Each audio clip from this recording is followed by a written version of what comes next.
When it comes to Nintendo sending their legal assassins, they don't mess around. There are times where people feel it's unjustified, like when fans are expressing their passion through fan projects that Nintendo, copyright strikes or take down through legal means. And then there are other situations where, you've got pirates who are profiting from their work, and so Nintendo does have legal grounds to take them to court and to have them arrested and go through the whole prosecution process. And this is one of those cases where we're looking at the latter scenario. So back in 2020, you may recall, or if you kept track of this story, that there was this piracy team called Team Executor, whose various members were arrested by the Department of Justice. Team Executioner is a criminal enterprise that profits from pirating video game technology. Now, the key word here is profiting. It's one thing to hack a device and to share that knowledge. It's another thing to take that knowledge and use another company's product to make a profit for yourself by distributing these devices or hacks that could damage the company. If you're making money by damaging another company, then obviously that's, you put yourself in a situation where legally you can absolutely be pursued. And that's kind of how Team Executor operated. Team Executor is widely known for creating hacks that bypass digital restrictions on Nintendo consoles. 2 members of Team Executor were arrested recently. Max Loarn, a 48-year-old French national, and the 51-year-old Gary Bowser from Canada are in custody and charged in a criminal conspiracy. And today's video will focus on Gary Bowser. And yes, this is not a joke. Bowser was arrested as a result of Nintendo's legal pursuits. Yeah, the irony is certainly palpable. And then there's this Chinese man named Yuaning Chen, 35, who still remained at large as of the publishing of this article back in 2020. But today, again, we're going to focus on Gary Bowser. There's an update on the kind of repercussions that he's facing, lifelong repercussions. But for further details about this arrest, the 3 indicted members are just a minority. There are more than a dozen Team Executioner members scattered around the world. These members help to code and create the Nintendo hacks, but they're also suspected of being involved in the production and sale of these devices. Again, that's where they open themselves to criminal charges and prosecution. Nintendo is legally allowed to pursue this particular case, and it is said right here by the Assistant Attorney General Brian C. Rabbit that this organization reaped illegal profits for years by pirating video game technology of U.S. companies.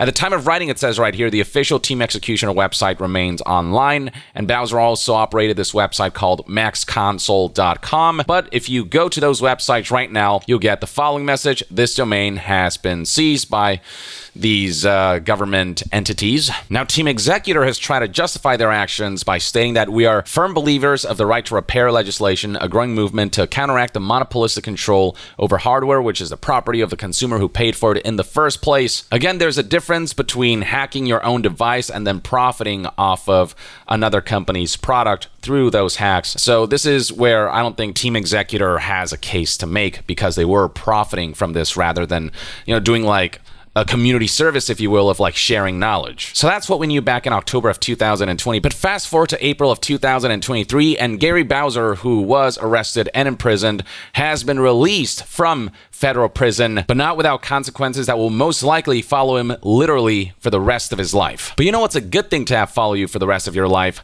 Learning a new language. Il che ci porta allo sponsor del video di oggi, Babbel, which is Italian for this brings us to the sponsor of today's video, Babbel, a platform dedicated to helping you master new languages. Babbel is one of the top language apps in the world, with lessons designed by real language teachers. Over 10 million people have subscribed to begin their linguistic journey, and having used the app myself, I can see why so many people are drawn to it. I've always been interested in expanding my repertoire of languages, especially as a professional actor and voiceover artist, and being fluent in English, Spanish, and conversational Korean, I thought this would be a great opportunity to branch off into languages like Italian. Having done some Italian lessons through Babbel, I was impressed by how comprehensive Babbel is, covering listening comprehension, reading, spelling, and speaking. Piacere, io mi chiamo Andrea.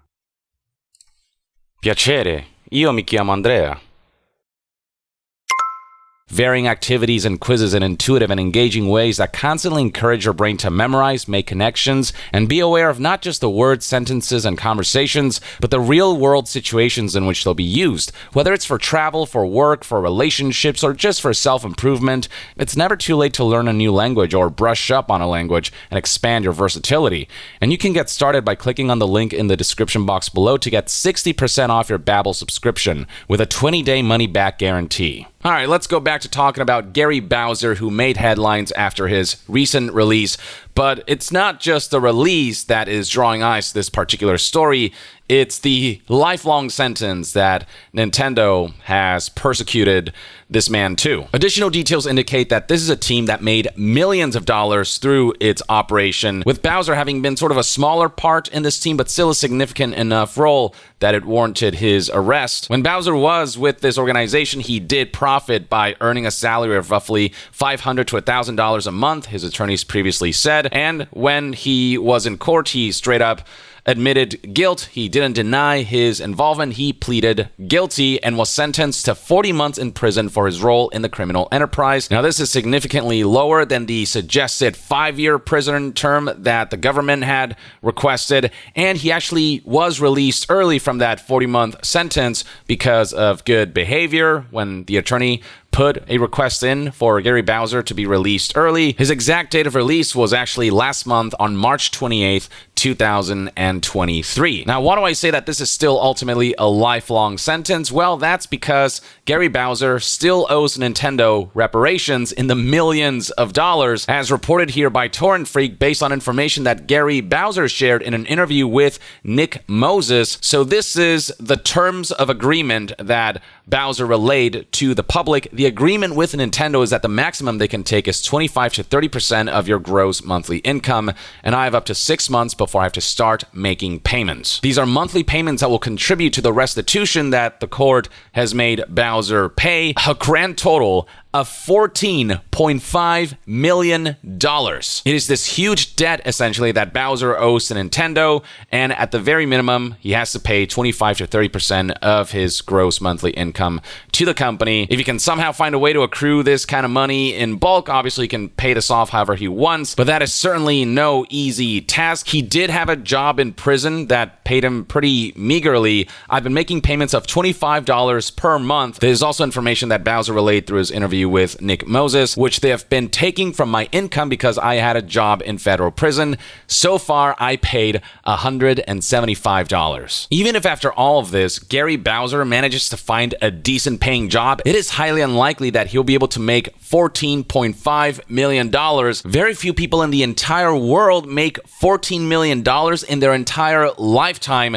And keep in mind that Gary Bowser is not a young man. At the time of Gary Bowser's arrest and indictment back in 2020, he was 51 years old. Even less people make $14 million starting in their 50s, you know? He is now likely around 54 years old. He doesn't have a lot of time to make a whopping $14.5 million. Even if he manages to build his life back up and earn a decent wage, 25 to 30% of that will come out as a tax to Nintendo for the crimes that he committed. As Torrent Freak aptly put it, at that rate, it is unlikely that Nintendo will ever see the full amount, or to put it differently, Bowser will carry the financial consequences of his team executor involvement for the rest of his life. That's what I mean by a lifelong sentence. Yes, he's out of prison and he's free to go out and about and do whatever, but any money that he makes, a significant portion of that will be going to Nintendo.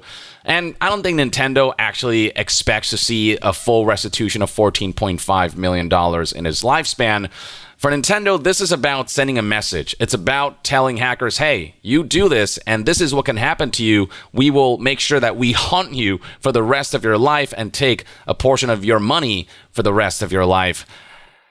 Man, that's talk about a really, really harsh punishment. Now, look, on one hand, I do think Nintendo had every reason to criminally pursue this organization because they were profiting significantly from this venture. Maybe Bowser not as much, but the organization as a whole making millions off of Nintendo products by hacking Nintendo products and by selling these hacks and hardware devices. This is profit that does come at the expense of Nintendo's potential profitability because these hacks do facilitate piracy piracy, and when you're profiting off of piracy, that's when, like, legally speaking, yeah, it's open season for corporations, and Nintendo does not mess around when it comes to these things. On the other hand, do I think the punishment fits the crime? I don't think so. I think Gary Bowser is being made to be the scapegoat to, again, send that message to let all the hackers out there know, hey, we're going to come after you and we're going to make the rest of your life miserable. But it's like there are plenty of worse crimes out there that get punished less severely. This guy did not engage in crimes against humanity. It's like there are points where we cross a line where the punishment is less humane than the crime committed, you know? Like, totally, this guy should be fined and, you know, he should go through the whole criminal prosecution process. But damn, this seems excessive, and I think it goes to highlight just how messed up and unbalanced the criminal system can be. People who commit some of the worst crimes can get away with a slap in the wrist, whereas people like Bowser, who, yes, like, hurt a corporation, but that corporation is still making billions and billions of dollars and are still, you know, like, they'll be fine, get to suffer a lifelong punishment that will see them financially crippled for the rest of his life. But look, at the end of the day, unfortunately, these kinds of deliberations can happen. So at the end of the day, what you don't want to do is risk it like this. You don't want to profit off of emulation, hacking, you name it. Like, it's one thing to put that stuff out there for game preservation purposes, and, you know, emulation has its benefits of being able to essentially enhance your gameplay experience, because you can, you know, take a 30 FPS game on Switch and make it 60 FPS and upscale the resolution and make it look better. And, you know, there's utility behind emulation that isn't just all about, like, piracy and stuff.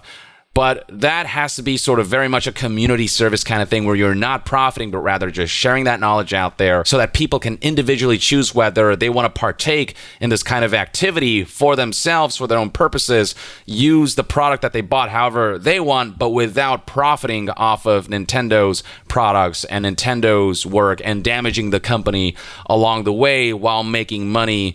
Like, that's where it can become very much a case of clear-cut theft and piracy. This guy is suffering the consequences of his own actions, and, like, this is all completely on him. But at the same time, good lord, is this really the kind of punishment that this guy deserves? I don't think it has to go this far. Gary Bowser wasn't even a leading figure in the operation, and yet he's being punished like he was the head honcho of all of this. Most people knew him as Gary OPA, the operator of Max Console, a website that regularly reviewed Team Executor hardware and other hacking tools.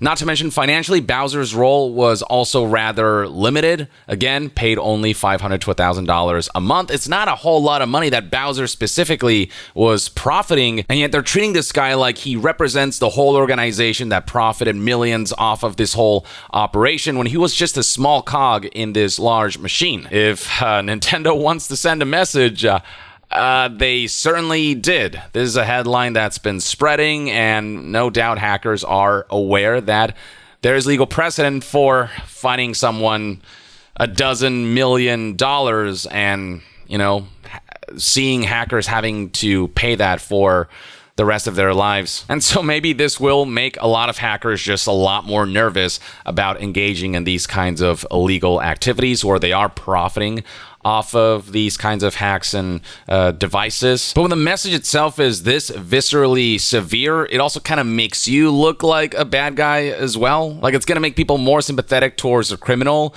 because the punishment does not fit the crime. Yes, he did something stupid, but does he really deserve this? Yeah, there you have it, folks. That's kind of the story, and this is what Gary Bowser is currently facing. Let me know in the comments below what your thoughts and opinions are on this whole story. Do you think Nintendo's being too severe with their punishment, or do you think Nintendo is justified in fining this man $14.5 million and making him pay for, you know, the rest of what time he has left on this earth? To be further updated on all things gaming news, reviews, and discussions, stay tuned right here on Young Yeah. I'll see you guys next time. Young out.